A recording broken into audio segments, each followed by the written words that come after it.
Hello and welcome back to Concert Critiques in Cars with Emily. So I'm really excited to tell you about this show tonight. I'm just so pumped about it in general. I love the concept of it, and yeah. So it was at the Fillmore Silver Spring, and the headliner was Taking Back Sunday, and the opener was Red City Radio. So this was not just a normal Taking Back Sunday concert. So the premise is they're here 2 nights. So they're here tonight and then they're here tomorrow night, and both nights they're playing their album Tell All Your Friends from start to finish. And so tonight they were either playing Where You Want to Be or their album Louder Now. And then tomorrow night they would play whichever one did not get played tonight. And the way they determined that was by flipping a coin. So apparently they actually legit had a coin, and we'll talk about that when we get there. So anyway, I'm really excited. So Red City Radio was actually pretty awesome. They were very like rock sounding, and they fit Taking Back Sunday's sound pretty well. The guitarist kind of came out first and started singing, so I feel like you kind of don't see that a lot of times. Like the drummer will come out, and then the keyboardist, and then the bassist, and the guitarist. So I kind of liked that he was kind of the one who started the show, and so he was playing, and then the drummer came out and started playing, and then everyone else came out. So that was kind of a cool twist. And I love his like scratchy voice. Although as a speech pathologist, maybe not so much, but as a listener, it was pretty unique voice, so I really liked the way that it sounded. I really like loved the bridge of the second song and the opening of the third song. It was like quieter with less instruments, and it was just like awesome. But then just overall, the third song was really good. At one point the lead singer put his guitar over the guitarist's head and was playing his guitar while the guitarist was still playing his own guitar, so that was actually pretty impressive. I thought that was kind of, again, like a cool random thing that you don't really see a lot. And so then they played the song Electricity, and I really liked the lyrics. Definitely gonna have to seek that song out for sure. And so they played a slower song, and at least to start, but then it kind of built, so that was pretty cool. And then their last song was just like so good, just because it had so many different parts, and I definitely want to figure out, one, what the song is called, and two, to hear it digitally, because there was like a slow part, but then there was like a fast part, and then there was like a really hard rock part, and then there was not so hard of a rock part. It just had like so many different elements and layers, and I really liked that.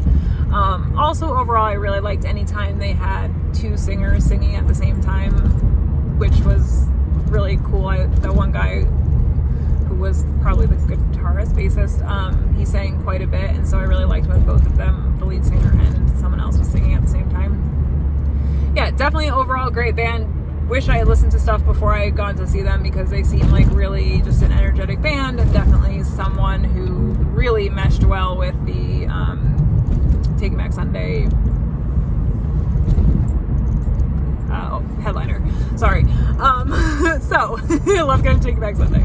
So, like they said, they played Tell All Your Friends from start to finish in the same order that it is played. And of course, it's just like, I cannot express to you just how fantastic it is to see those songs played in full. Just so good, like, to see them live after listening to them for years and years. And again, you know, Taking Back Sunday is definitely a band that you just go back to over and over again randomly when you're like, oh man, I like miss Taking Back Sunday, and that's definitely like the go-to album, at least for me. So it was just really fun to see that whole thing, and I was at the barricade, so it made it even more fun.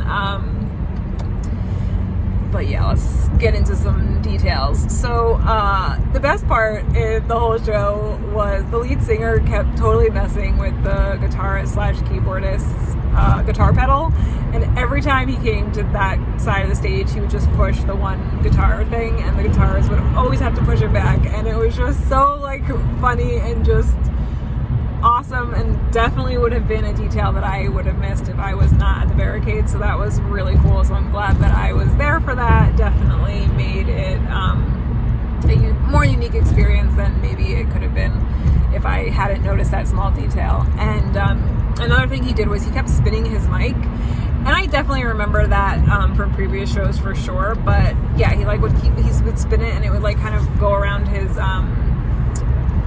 elbow, and yeah, it was just like kind of a cool touch. And then sometimes he would spin it around his neck, which was daring but interesting. So yeah, so definitely just overall like a fun set to watch. And you know, the stage was pretty much empty in the middle of it, so everyone was kind of off to the side, and so I liked that there was that space to kind of play around it, so I thought that was pretty cool. So yeah, so during the bridge of Q Without the E, the music dropped off at the second half of the bridge, and so everyone just like shouted the lyrics, so that was really fun. They, after that song, they talked about celebrating 20 years and how, you know, significant that was, and just like how that should be celebrated no matter what you do. If you've done it for 20 years, that should be celebrated. And then I like loved this, and again, it's just, I've been to so many shows at Silver Spring, and it's always so interesting to me because some bands just say DC, some bands say Maryland, some bands actually know that it's like the DMV, so sometimes they'll say that. They're like, is it okay if I call you guys just call you guys DC? He was like, I can't actually get a consensus because I can only see the first 3 rows, so I'm just going to call you DC and Silver Spring. But it's funny because no one actually says Silver Spring, they always say Silver Springs. And both bands did say that, Silver Springs, so I just, again, think that's funny, but just random. And if you're like from Maryland and Silver Spring, you're like, okay, spring. Anyway, so yeah, so there were a lot of little changes in Great Romance of the 20th Century, so I really, really loved that. So many subtle changes, like just notes held, saying a different way, like, oh, so good. And that was kind of the first song where there were a lot of subtle changes, so I really, really liked that, and was glad that they had started to make those at this point in the show. So there were 2 mics. So there was the mic that the lead singer was using most of the time, and then there was a second mic closer to the drum set with like a filtered, and it was definitely attached to like a little board that he was kind of changing the filters with. And I really, really loved the use of that in Ghost Man on Third. That was just like so fantastic, and I thought it was like really well done. And he would sing with the mic, and then sometimes he would sing with both mics, and it was just really good. And just his balancing act of normal mic and filtered mic I thought was fantastic, so I really, really liked that. And then there were changes in the verses and the bridge for your So Last Summer, and so I really liked that. Thought that was so fantastic. Again, just those subtle changes, and especially the first verse was just like, he kind of like talked the lyrics at one point, and it was just, it was so good. I really, really enjoyed that song as well. I thought that was fantastic. So then after they finished that album, they were like, all right, well, we, you know, went through Tell All Your Friends, and we'll be back tomorrow. Bye. So that was kind of funny that they were just joking. And so I liked that. And then the tour manager came out and flipped a legit coin, and I was so thrilled to hear that it was Louder Now. That was definitely my first choice, and so good. And I'm not going to lie, it probably is going to make the score way higher than it would have if they had done Where You Want to Be. So I was just so glad that they picked Louder Now.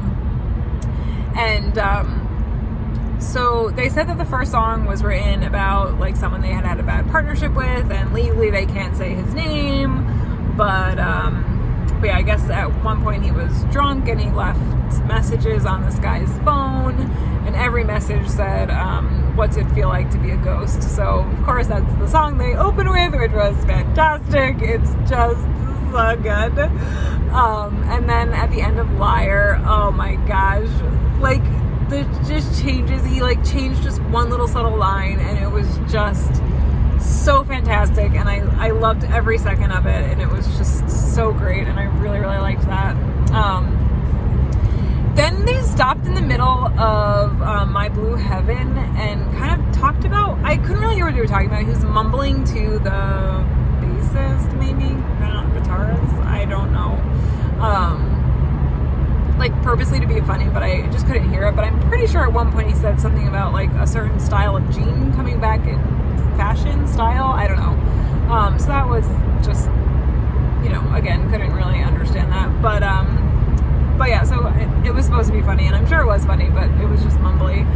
But yeah, so then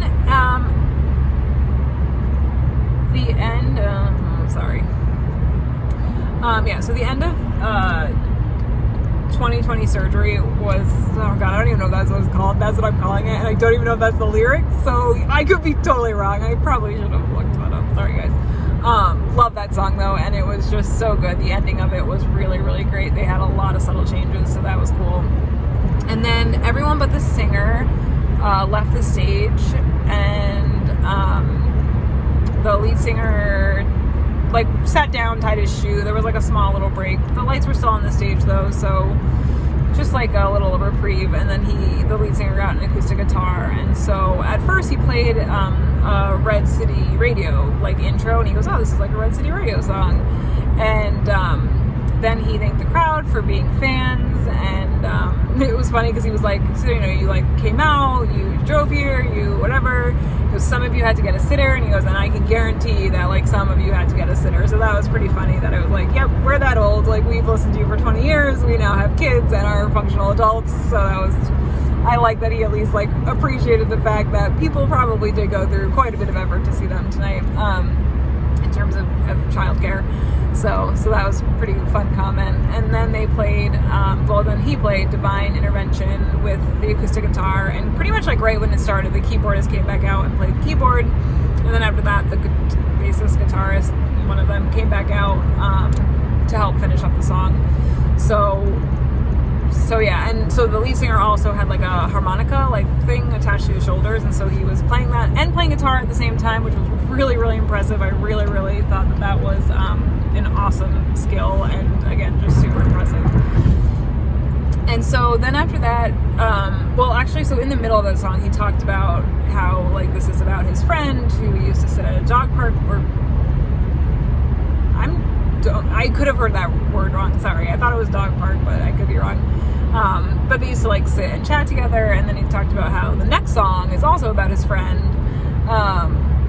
And then once that song was over, they all came back and played Miami, which I like that song, so it was good. And so definitely did not know the last few songs on that album, and if I had to pick a low for that set overall, it would probably be those songs. But that's like a really strong word, because low is definitely, I mean, they were still super fun. It was still like really upbeat, and people were, you know, really enjoying it. And it was just like, again, it's not like Taking Back Sunday changed the way they were singing the songs. It just, I didn't personally know them. But yeah, it was still really fun. So then after they finished the album, I guess, they played a Weezer cover, which was awesome. So that was pretty cool. And I could see the set list for the encore, because that was only 3 songs, and when he started playing the Weezer cover, I was like, wait a minute, that's definitely not on there. So that was kind of a nice surprise. I liked that. I was mad that I saw the set list, like just the cover or the encore list, but then I was pleasantly surprised that it was not the same as it had been listed. So I really liked that. And then so then during the next song, someone with a Cookie Monster like furry helmet and someone with a dog head, it could have been like a wolf, I don't know, dog, wolf, they came out, and so that was during Tidal Wave, so that was the song that was playing, and they just like danced around the stage. Definitely people from Red City Radio, so that was definitely for sure those people, at least I think so, because they had the same pants on and they had the Red City Radio jackets on. And so then after that, the lead singer was whispering to the bassist or guitarist about not wanting to end the show and not wanting it to be over. He thanked Red City Radio, and one of the guys came out from like side stage and jumped on the singer's back.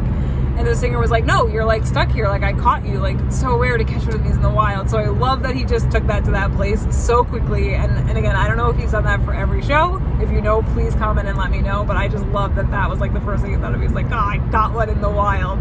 Because I think it's awesome when people just like go to that place in their heads. And it just, I love when a lead singer kind of takes you into like his thought process so on the fly like that. So I really like that. But yeah, so then he started playing the next song with the guy on his back. So yeah. So then they ended with like such a great choice, and of course, do you think I know what the title is? I don't. But it was a really good choice. I'm glad that they ended with that song. And then like halfway through the song, they had confetti, which was really fun, and definitely like being at the barricade was interesting with the confetti, and it just like it was so good. It was such a good show. All right, so score. I really liked the opener. Definitely would have loved to either be able to hear him more clearly for like the entire set, but there were a lot of really good songs that I really liked, and definitely going to check them out digitally, so that's awesome. I'm glad that I got to see them, and I think that that it was a really good show set of theirs overall. But again, I mean, you're basically just waiting for Taking Back Sunday. You're like, oh, this is good, but just Taking Back Sunday's coming out, and they're gonna play like every song I love up there, so hopefully. So Tell All Your Friends was super amazing. I loved all the subtle changes. So fantastic, just really great. I a little bit wish Key Without the E was like further down on the set list, but you know, if you're playing it from start to finish, you don't really get to pick that, so not really gonna lose points for that, but that's just like a statement of fact. And then when I'm so glad they picked Louder Now. Honestly, if they didn't pick Louder Now, it would have been a totally different show for me personally. So I'm so glad that I got to see Louder Now. The first like 4 songs on that album are just so good. So good. Love them. And again, I wish they could have ended the album with those 4 songs, but obviously, you know, if you're going in order, you can't really do that. So again, I guess the low in this was the last couple songs that I didn't know that well off the album. Really enjoyed the encore. Glad they played a cover, and thought the last song was really good. Just so great. Really enjoyed so much of this show. Like, just so good to see this band. I'm so glad that they, you know, are back after 20 years and still doing this, and it's just so great to see them. So I'm gonna give this show a 9.5. I mean, I really have like absolutely nothing to complain about, other than those little tiny, like, not even complaints, they're just like things that happened that didn't make it a 10. But yeah, so overall, just super great, fantastic. Let me know what you think. Do you agree? Do you disagree? Was I too harsh? Was I too lenient? Have you seen them? Are you seeing them tomorrow, or it will be today by the time I post this? Please let me know. I would love to know what you think, and I will see you guys tomorrow, but for a different band. So yeah, all right, bye.